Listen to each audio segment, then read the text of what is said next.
When I unlocked the door and saw the woman's underwear on the floor, I was stunned. Jack was always tidy. He never had a bad habit of leaving clothes around like this. I sighed silently. I picked up each piece of clothing, folded them neatly, and placed them on the sofa.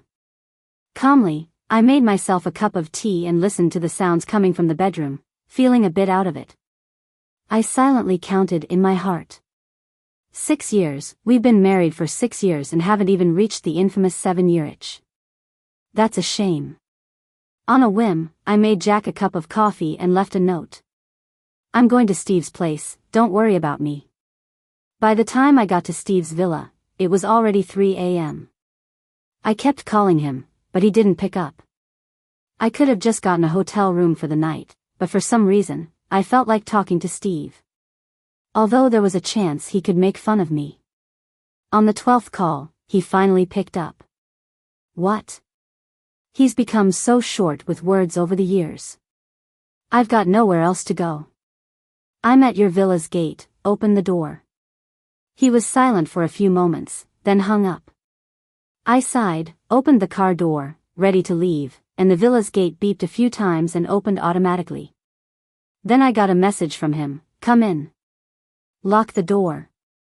I smiled, locked my car, and walked in. He was in his pajamas, leaning against the door, watching me take off my makeup, with an oddly sour expression on his face. Didn't I tell you not to come to me when you two fight? I finished washing my face, pushed past him, and headed straight to his bedroom to get skincare products. Wow, you really splurged. I couldn't even bring myself to buy this set. He said, let's not change the subject. I calmly finished my skincare routine. Jack brought a woman home. When I walked in, they were in the middle of things. I smiled at him. So, you get it. His eyebrows knitted tightly, looking like he was the one whose husband cheated. After a long time, he asked, want to have a few drinks? I shook my head. I just finished a project and only had about 10 days of downtime.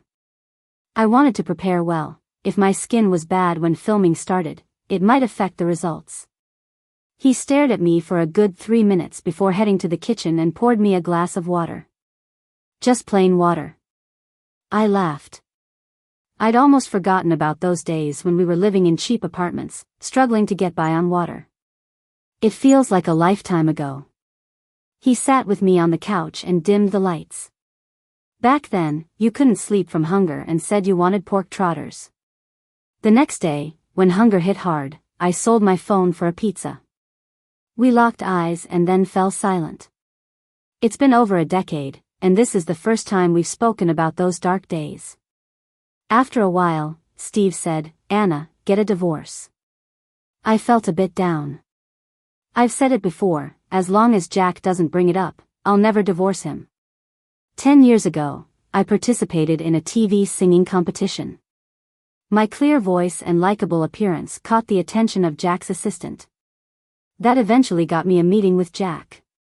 That same year, Jack was just getting into the entertainment industry and didn't think much of the flashy artists, so he personally chose amateurs. I happened to fit his aesthetic at the time. That year I was 20, beautiful and naive, with a hint of shyness. Jack, 28, was sophisticated, dignified, and remarkable. The first thing Jack said to me was, why do you want to be an artist? Without much thought, I answered, I want to make money, a lot of money. He laughed, I've heard many reasons today, but yours is the most honest. I was curious back then, didn't others want to make money too? Jack was my benefactor. From the day I met him, my life completely changed. I became his artist, and he spared no expense in promoting me. Top-notch teams, top-notch resources. In just one short year, I landed a second female lead role.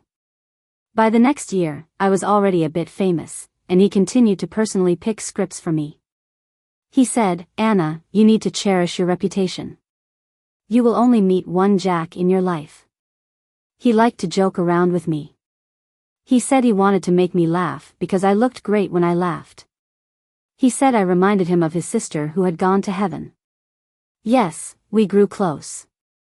I shared my life story with him, about how Steve and I, at 16, fled from the countryside to the city like fugitives. We were orphans, wandering the streets, surviving by doing illegal jobs before we turned 18. I shared these stories with a smile, and he listened without much expression. It's not his fault. Wealthy and good-looking men like him often have expressionless faces that exude a certain charisma. Steve initially benefited from my success and worked as my assistant, tirelessly helping me and being content with it. Later, Eric from S Group came to negotiate with Jack, met Steve, and took Steve with him. We'd agreed on it long ago, for the sake of our future, don't get emotionally involved. At 16, while handing out flyers at a bar, we saw too many messy affairs between men and women. One night, we helped a half-drunk woman, and the three of us sat on the street for a long time. The woman said, "Kids, remember this. Wise ones don't fall in love, fools willingly get trapped." We remembered it well. Steve's path in the entertainment industry has been harder than mine. I had Jack behind me, he didn't. He had to climb up step by step. I'll always remember the day Jack, after hearing my story, gently brushed my bangs aside and hugged me softly, saying, "Anna, you're really endearing." As for Jack, all I knew was that he's the only son of the Smiths in Y City. In his youth, he was quite rebellious. Years ago, he had a falling out with his family and struck out in the business world with limited funds. Then he established G Group and reached his current position. He also told me why he fought with his family. His sister fell in love with someone their parents disapproved of. After much struggle, she ended her life by cutting her wrists. And I somehow benefited from her misfortune since Jack once said my eyes and brows resembled hers. The next morning, I woke up in Steve's king-sized bed. He was already at the company, with a midday company luncheon and his awards ceremony that evening. These were all written in a note he left for me. After getting up, I cleaned up and finished the breakfast Steve made for me. Then Jack called. "Where are you? Free for lunch? Let's eat together." "Where at?" "The private room where I proposed to you. Rosa Hotel is his place." The year it was completed, he proposed to me there, saying it was my dowry. I didn't have any family to give me a dowry, so it was really thoughtful of him.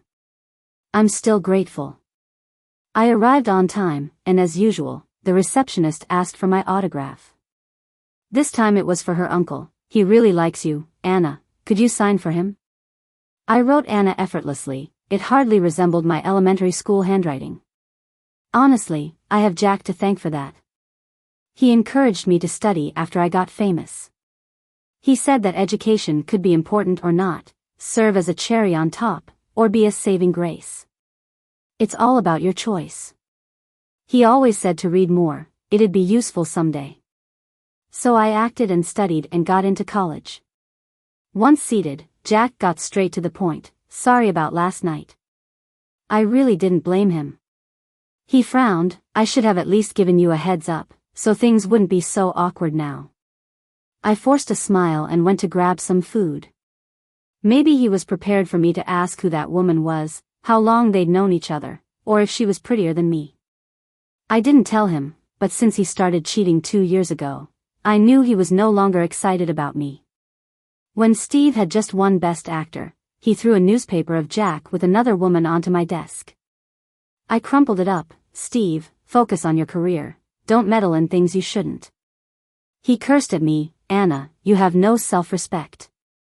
I was indifferent. Jack's different. 4 years is already a long time. Steve mocked my ambiguous tone. Jack looked at me with a complex expression, as I kept eating. Suddenly, impatiently, he said, "Anna, you never really loved me, did you?" I calmly put my chopsticks down. He asked me that several times before. "Jack, I love you, and I respect you.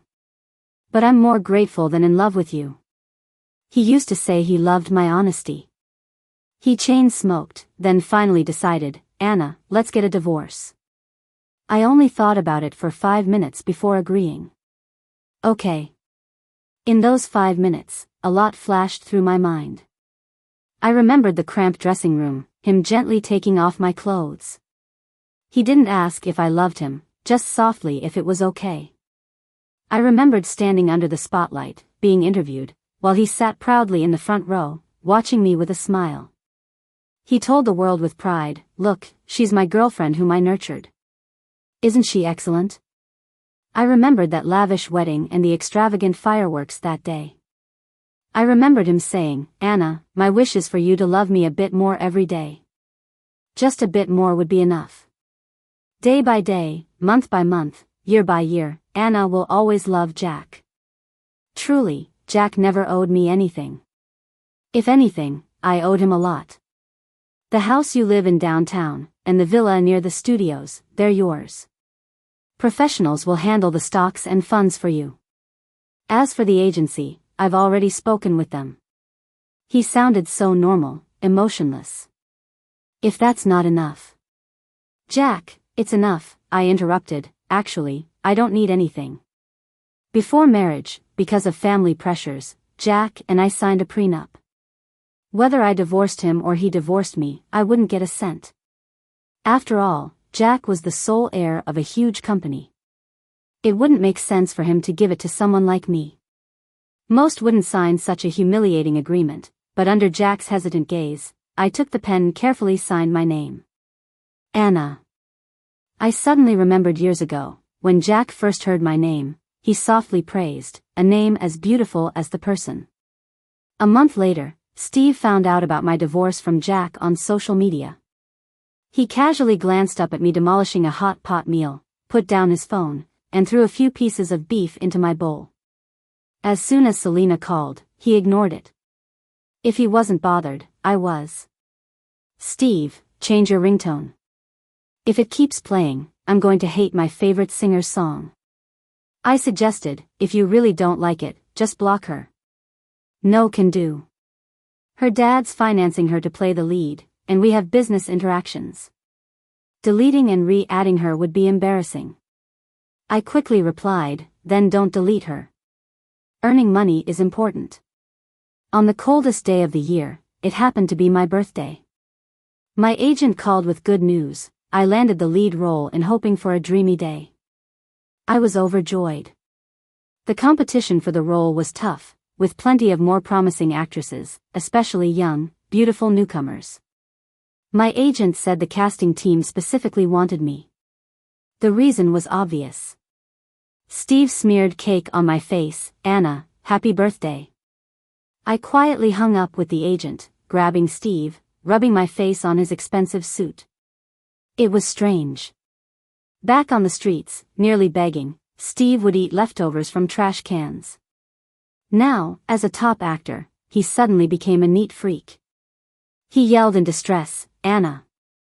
Steve said women at 30 should start accumulating good karma, and if I kept living neutrally, neither doing good nor evil, I'd trouble even the underworld king.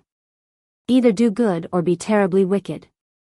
For my 30th birthday, besides landing a promising role for Best Actress, I got an unexpected gift. Some rumor started going around saying my divorce from Jack was because I cheated. Everything went crazy for a while. My agent was running around trying to fix the mess. Eventually, Jack stepped up and held a press conference to clear it all up. Steve, with a face mask on and in a bit of a sarcastic tone, said, 30-year-old women should be doing good deeds." I threw a pillow at him to vent my frustration. Later on, the rumors grew, and my agency chose to look the other way. Steve's movies kept getting funded by Selena's rich dad. Whenever Steve had a gig, Selena made sure her dad threw money at it. One time, Steve and I had a couple of drinks at the Time Bar, which got caught by some paparazzi and went viral. Funny thing, Steve and I had been hanging out for years without any issues. But now, the paparazzi wouldn't leave us alone. Steve hit the nail on the head. Jack's got connections, this is nothing for him. Yeah, if he could clean up the image of two broke kids from the slums and make them look like rising stars, there's nothing Jack can't do. The rumors twisted into Steve dating two people at once and even stealing Jack's partner. It was really annoying. When I won Best Actress, Steve surprisingly got me $1 million jewelry set from the luxury bay. Are you nuts? You can't just throw money around like that. He looked at the jewelry in my hands. Last time I did an event for Luxury Bay, the pay for one night's work, and I ended up spending it back at Luxury Bay. Now that I think about it, it was kind of a losing deal, working for free. We call these high-end events where celebrities mingle to sell products stand in sales. I was shocked. Were you the top seller? He leaned on the couch, looking lazy, his face more beautiful than any woman's. If you don't want it, I'll just return it to Luxury Bay.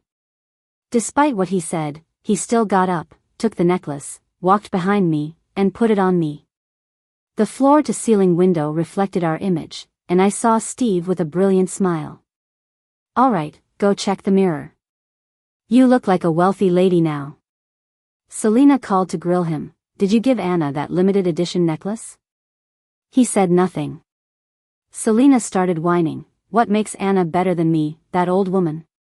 Missy, you didn't pay, did you? Why get so worked up? I'm your girlfriend. How do you think people see me now? It's embarrassing.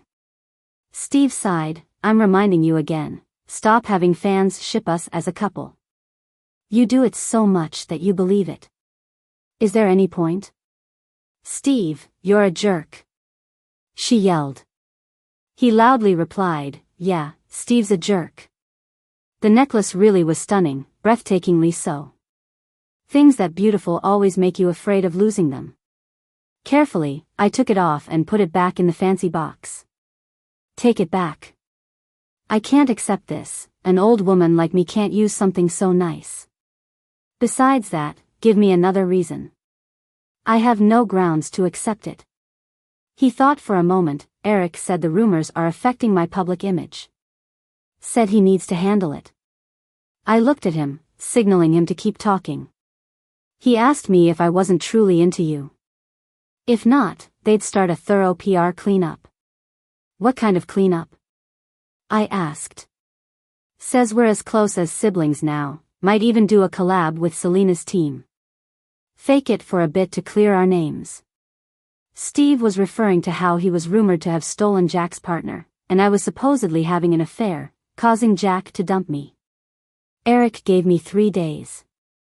I sat up straight. So what are you waiting for? It's affecting your career, and you're still mulling it over? He chuckled at me. Yep, being poor for 20 years didn't teach me enough, my bad. On the day of the awards ceremony, Jack was there too, seated right in front, blocking Steve's face. Recently, the rumors about me and Steve were everywhere, yet he hasn't even tried to clear it up. Back in the day, things like this wouldn't have even caused a ripple. But then again, we're divorced. Why bother? His girlfriend's name was Karina, the newest starlet with looks that lit up the room. Steve joked, Karina looks a bit like a younger you, huh? You'd think with all Jack's money, he'd spend a little to change her name. Karina, sounds kinda awkward, doesn't it? Jack knew women well. Back when the company suggested I change my name, he stood his ground. Your name is perfect, no need to change it. I hope you always be yourself. To me, you'll always be Anna, he said. All these years, I maybe owe Jack a thank you. Steve pointed out, but he cheated on you and asked for the divorce. If you go thanking him, won't people think you're crazy? Jack kept looking at me, with a hint of lingering affection. I gave him a soft smile, just like all those years ago. After the award presentation, the presenter asked me out of the blue, with Steve and Selena together, as his longtime friend, any words for him? I held the mic, smiled professionally but insincerely. Steve said my smile lacked authenticity and looked anything but sincere. But unfortunately, emotions really can mess with your acting. I hope he sees through it without saying anything. I wish him happiness, I said. The host pressed on, nothing else to say? I shook my head, our understanding doesn't need words. Thunderous applause erupted. My assistant gave me a thumbs up from the audience. After the event, Jack ditched his girlfriend and found me privately. You did really well this time.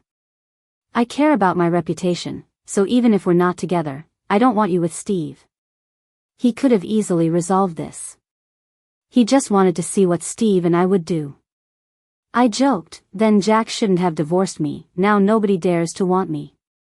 He tossed his cigarette on the ground and stomped it out with his shoe. I mean, I don't care who you're with, just not Steve. It was late, and the wind was chilly, but I didn't feel that cold despite my bare shoulders. Steve draped his coat over my shoulders.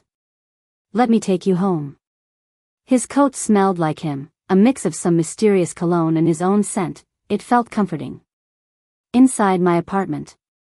If you don't want to leave, come in and sit for a bit. I invited him in. Steve stood there, tall and handsome, just outside the circle of light, his face shadowed. But he came in anyways.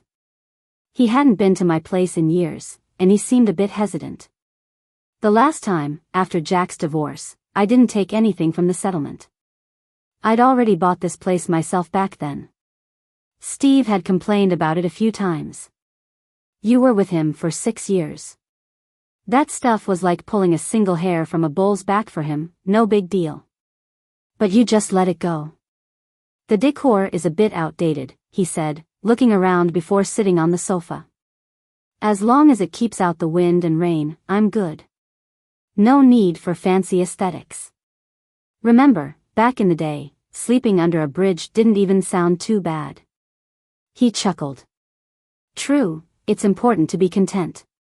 After finishing his tea, he left.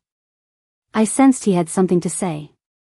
But I also felt like things were fine between us, so I didn't push.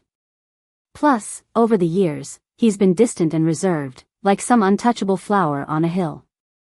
Someone that amazing should be with someone equally amazing. Looking down through my window, I watched him lean against his car, smoking, then he looked up at me. That year, after Jack's big proposal to me, on a night like this, Steve came and asked me, Anna, could you not get married? Could you not get married? A good question, really. I could have said no, but we owed Jack a lot. Without marrying him, we'd never be able to repay him. I believed that if I didn't go through with it, Jack wouldn't have been too upset. In the beginning, Jack loved me deeply. He was handsome and rich. I couldn't find a reason not to marry him. So I told Steve, remember that night outside the bar, what that drunken woman said to us? Steve eventually gave in and said, you're marrying him because you love him. I repeated, I'm marrying him because I love him. His hand moved forward before retreating, far enough to feel safe. All right, Anna. I wish you happiness. Steve's black car eventually disappeared into the darkness. Steve never ended up with Selena. Selena cried and fussed for months, coming to me several times. Once, she showed up late at night, sobbing her heart out at my door. She poured out all her grievances, and all I could do was patiently console her. I said, girl, you're beautiful, young, and rich. You were born with everything, why can't you see that? Why worry about an older man? If he loved you, fine. But he doesn't. You're just saying that because you don't care, she retorted. I knew it, Steve actually likes you. You both have been putting on a show, thinking I wouldn't notice. I sat down with her on the floor. Did Steve ever tell you our story? Tears in her eyes, she shook her head. Steve and I have known each other since we were little. We had no family and survived on charity. The villagers didn't like us, treating us like stray dogs. When I was 10, Steve stole some sweet potatoes from me. He got caught and was tied to a stake for everyone to see. I started to relive it, the shouts and curses hit me all over again. They called Steve a thief, said I was destined to be a whore, said we were dirty and would end up as beggars, that our parents deserved to die. Sis, stop crying. I wiped my eyes with my sleeve. It's nothing, tears are good for the skin.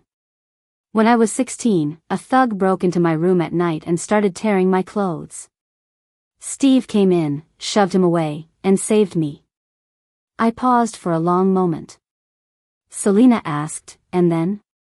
Then we ran away, came to this city.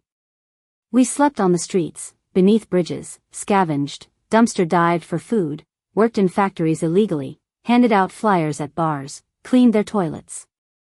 In summer, bricks at construction sites were scorching.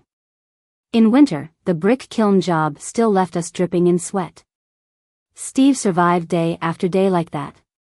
So you say Steve has no feelings, but for people like us, what use is that elusive thing called love? After that night, Selena stopped her teary standoff with Steve. Steve was puzzled why she suddenly had a change of heart. Eric mentioned me on social media, saying I still owed Steve a movie. Asked if I wanted to collaborate. I replied, waiting for a good script. Our lack of collaboration was due to the complex dynamics between Eric and Jack. But as we've all aged, they aren't at each other's throats like before. Eric, now 42, remains single since his girlfriend's suicide years ago. You might have guessed, his girlfriend was Jack's sister, Maria. Their once epic love story is now just a memory. Time has softened Eric, making him sharp and savvy in the entertainment world. Once, he was an obnoxious, penniless kid, disliked but fiercely proud. Though he couldn't rival the old money-wealthy families, his entertainment company stood toe-to-toe with theirs for years, never backing down. The night of Steve's birthday, I was tied up doing a commercial shoot that wouldn't wrap till the early hours. Eric called me several times, saying Steve was drunk and kept calling my name. I rushed to his villa around midnight. When Eric saw me, he and the others quickly left. At the entrance, as I was changing shoes, a shadow lunged at me. Under the dim light, Steve managed to capture my lips precisely. I had a cold these past few days, and my head was a bit fuzzy. His sudden pounce threw me off balance, and pain shot up from my twisted ankle, bringing tears to my eyes. I found the chance and slapped Steve across the face. It snapped him back to reality. Holding his cheek, he looked at me, feeling wronged. No present was one thing, but hitting him? Was he pretending to be drunk again?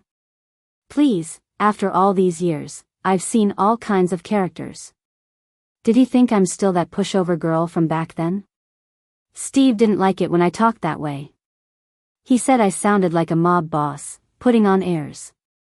He believed women were always weaker in front of men and that acting tough wouldn't end well for me against difficult people. Seeing me limp, he came over to help me, only then realizing I might be sick. He felt my forehead. You're burning up. Lie down, and I'll get you some fever medicine. I waved him off, saying, no, I'll leave soon. Otherwise, I'm afraid you'll take full advantage of me. He found medicine in the cabinet, handed me water, and watched me swallow it. All right, Steve. Happy birthday. He extended his hand. Where's my gift? I had it ready days ago, but coming straight here from the studio, I didn't have time to grab it. Steve knelt in front of me, massaging my foot. Why do you women have such stinky feet? I deliberately kicked him, but he caught my foot. Doesn't bother me. I don't mind at all. He continued massaging, quite seriously. Out of the blue, he said, Anna, having 2 large houses is pretty wasteful. Wanna share? Over the years, we've earned quite a bit. Our investments outside bring in decent returns. Ad fees, endorsements, there's plenty to go around, not to mention our gains from films and shows. Steve, have you ever secretly sought out other women? His hands paused. He probably didn't expect such a blunt question. As handsome as I am, do I need to seek them out? Women throw themselves at me. I pressed his head with my finger, and he finally admitted, Anna, I think I have an issue in a certain area. I was a bit surprised. Then you should definitely see a doctor. I have. They say it's not treatable. The medicine started to kick in. I yawned a couple of times, feeling drowsy. He rummaged in the bedroom, returning with a woman's nightgown. Stay here tonight, he offered. I was about to ask about the clothes when I realized they were mine. He stood there looking so upright, I lamented internally. Such a handsome figure gone to waste. He seemed to read my odd glance. Don't get it wrong.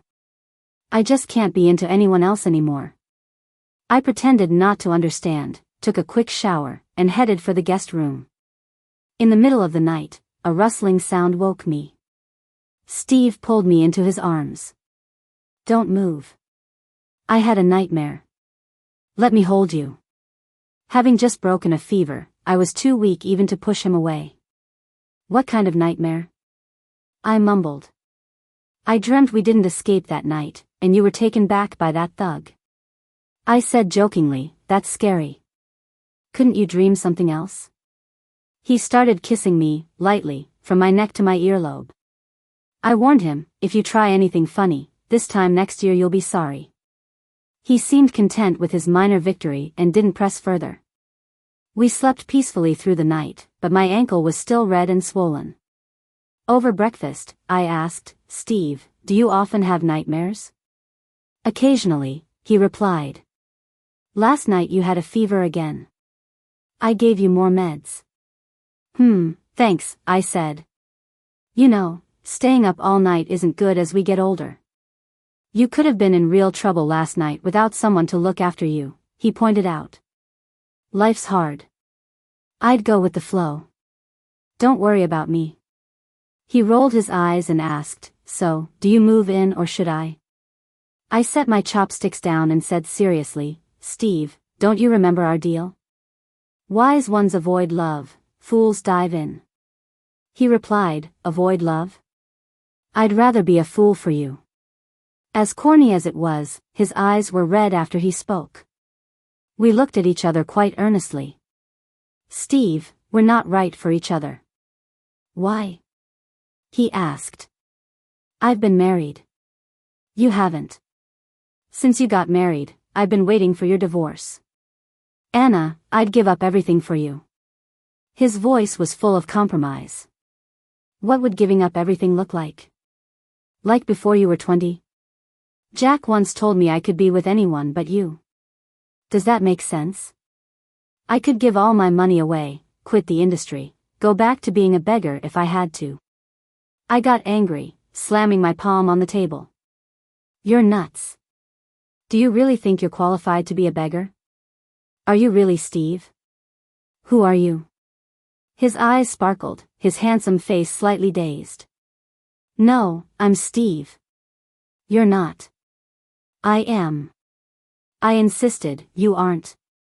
He shouted back, if I'm not Steve, then who am I? You're Sam, my Sam. He slumped back into his chair. It was like a thunderbolt hit him. That name was our curse, it always ended badly whenever it came up. I told Selena about when I was 16, a thug broke into my room at night, and Steve saved me. The truth was, Steve couldn't beat the thug. He had to use scissors to stab him. It was said that the thug managed to say Sam had harmed him before he died. Back then, communication was underdeveloped, and local authorities relied on sketches to find fugitives. Those sketches were far from accurate. Over the years, Sam became Steve, polished and shining. Only Jack knew because Steve's identity was arranged through him. With my injured ankle and no current gigs, I stayed home to recuperate. Steve popped by every day to cook for me, left promptly afterward, and repeated this routine daily. When the doorbell rang, I hopped over on one foot, eager to open the door, then froze upon seeing Jack. You look disappointed, he noted, glancing at my foot. Heard you were hurt, came to check on you. Thanks, it's just a sprain, I said. I hadn't mentioned my injury to even my assistant, so how did he know? He stood by the window, staring out at the river view. I heard you're getting married soon. Congrats. His fiancée wasn't Karina, he'd already groomed one woman, and there was no way he'd have the patience to groom another. His family had given him one chance to marry an actress, they wouldn't allow a second. So, his fiancée was Molly, the heiress of the J Group. They were a perfect, prestigious match. Have you and Steve moved in together? His voice was icy, seemingly masking displeasure. Jack, what if I end up with Steve? What then? He turned and looked sadly at me, only to quickly restrain that look. I wouldn't stop you, Anna. I'd just maybe feel a bit jealous, you know, guys can get jealous too. He hugged me from behind, rubbing his chin against my neck. What perfume are you wearing? Smells so good, he said. I heard the sound of a key turning, the door swung open. I turned my head numbly and saw Steve standing at the door, holding groceries and looking stunned. It was 10 at night and Steve had arrived, soaked like a drenched rat from the rain outside. I headed to the bathroom to run him a bath and grab some towels. He followed me, suddenly embraced me, and then started kissing me. The bathtub overflowed, warm water spilled onto the floor, filling the room with misty steam. In the haze, his eyes were bright, like a beast that had been lying in wait. Clumsily, he fumbled with the buttons on my blouse, his breath a bit uneven. He said, "I love you." He added, "We don't have to get married if you don't want to, just let me stay by your side." We shared a night tangled in desire. Steve traced the outline of my face, still filled with tenderness in his eyes. Before I was 20, I had you every day. After 20, being together felt like a distant dream. Do you think people are never satisfied? When you're hungry, you just want to eat. Once you're full, you want fame and fortune. Once you have those, you crave love. When you circle back, you realize the simple things were the most precious. Feeling a bit weary, I replied, "So, maybe people shouldn't eat too much." He chuckled, "There's some truth to that." The next day, Steve was gone, leaving me a note. It read, "I'm going to find Eric. If it doesn't work out, I'll turn myself in." Outside, the wind and rain were still relentless. I turned on the TV and every channel was buzzing with news about Jack's wedding. Steve had left breakfast warming in the kitchen steamer. I took it and ate slowly. I remembered back when Steve worked construction, we'd rented a run-down little house nearby. He'd always bring back a bunch of wildflowers for me. I'd put them in a vase made from a water bottle. Our table was by the window, and when it rained, the scent of earth and grass would fill the air. This memory stuck with me because it felt so pure and beautiful. I never imagined Steve and I would reach where we are today. Steve wasn't wrong. With so much focus on material things, I needed to find something real and pure again. I called Jack. His wedding should have been happening right then. "Jack, happy wedding." Somehow, there was a note of expectation in his voice. "Thanks, but are you calling to tell me something?" "I'm getting a marriage license with Steve." "Congratulate me." There was a moment of silence before the call ended. I heard Eric went to see Jack, heard they got into a fight, heard they patched things up. The day Steve returned, after a week of endless rain, the weather finally cleared. His car was parked downstairs. He didn't rush up, but looked up from below at me. Then he opened the trunk and pulled out a huge bouquet of flowers. The doorbell rang, and I went excitedly to answer, greeted by a sea of red roses. Steve squeezed his head out from the roses, grinning, "Honey, I'm back." Jack's epilogue. My girl stood under the spotlight, surrounded like a princess. I've seen her at her worst, wearing cheap T-shirts and faded jeans. Her eyes looking at me were young and shy. Gotta admit, that was the most beautiful Anna I've ever seen. Even the Anna now can't compare. Anna's eyes and my sister's have a bit of a resemblance, which is partly why I supported her. She's really smart, learns fast, and works hard. Others might mess up a scene and get emotional, but not her. She'd never lose heart, even after dozens of takes. I remember this one scene where she got slapped. She thought the fake slap didn't look real enough and told her partner to go for it. Her cheek was swollen by the end of it, but she turned to me with the sweetest smile. She became more popular, and I grew more proud. I always knew Steve liked Anna. But how could I just let her go? Under my wing, she grew, carefully nurtured. She's my proudest creation. So, in that cramped dressing room, I took her for myself. She was obedient and kind. The thought of marrying her seemed good.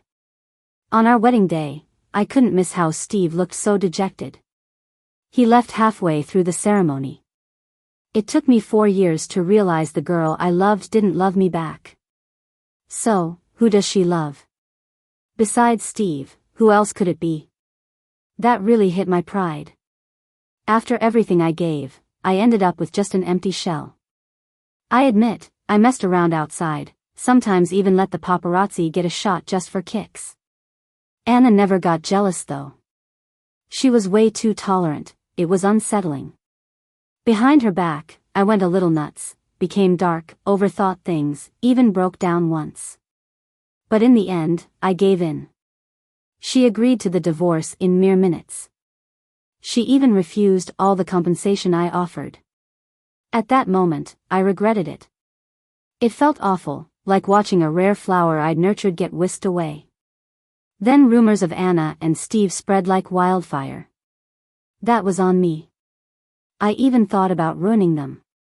But one day, coming out of apocalypse, I saw Anna sitting by a flowerbed, watching the sunset. Her silhouette was thin, enveloped in orange light. Pure and mesmerizing. I remembered when I first saw her, she was like a lost fawn, cautiously stepping into my view. I initially wanted to help her grow into something better, not crush her to boost my ego. And just like that, my heart found peace. Having seen the flower bloom was enough, it didn't matter who owned it. If you remember the flower, it stays forever in your heart, never withering, always yours. Damn, Eric barged into my office and punched me. I don't get why my sister fell for such a brute. Serves him right for not finding a wife.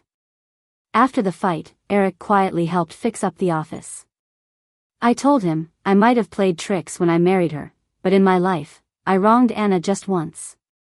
Just once. Once was enough for a lifetime of regret. Steve, that kid, always hanging around me. His face all but screams he loves Anna. Seeing Anna's eyes full of admiration towards Steve, I got so jealous. Locked the makeup room door and hurriedly took from her what she owed me. Years later, I deeply regretted that night. I could have openly pursued her, made her love me willingly. I had that ability. Sometimes I wonder, if I hadn't done that, would Anna have loved me? Eric mentioned the time Steve was wanted. I laughed bitterly, heart aching like needles stabbing it. I'm not that kind of guy. It hurt that Anna could think that of me. Back then, I looked into it, the thug wasn't dead. The local government did search for Steve but gave up after not finding him. The thug didn't dare press charges. I mean, attempted rape alone would land him in hot water. Eric, squinting, smoked and offered me one. He probably thought of his own backstory, which is why he punched me today. For a while, he said, if Maria were here, you'd have to call me brother-in-law. Pfft, dream on. Stop being the meddling stick-separating lovebirds. Back then, it was you badmouthing me that got my sister all worked up. Otherwise, she wouldn't have. So, he knew it all along. My sister's beautiful, naive, and I worried Eric meant her no good. I told her that Eric was seeing other women and even faked photos. She was confined at home, suffocating. She ended up cutting her wrists. Eric smoked a few cigarettes, stood up, and told me to do good with the rest of my life for karma's sake. Before he left, I asked, don't you hate me? He paused, but didn't turn or answer, and eventually walked out. I owe my sister her life. I owe her a good man. But I also owe Eric. If not for my spiteful lies, my sister wouldn't have died, and Eric wouldn't be alone. Why the hell do I owe so many people? I married Molly. Can't say I love her, but I don't dislike her either. On our wedding day, as the white dress blurred my vision, I felt lost. I had to stay sharp, in case I accidentally called out Anna's name. That'd be pretty embarrassing. My heart felt empty, like I'd lost something precious. When Anna called, I was over the moon. I thought, if she says she misses me, if she tells me not to marry, I'd drop everything to go to her. Sadly, she just said, Jack, happy wedding. Steve and I are getting married. Congratulate me too. Overwhelmed, I just silently hung up. I guess I did lose her after all.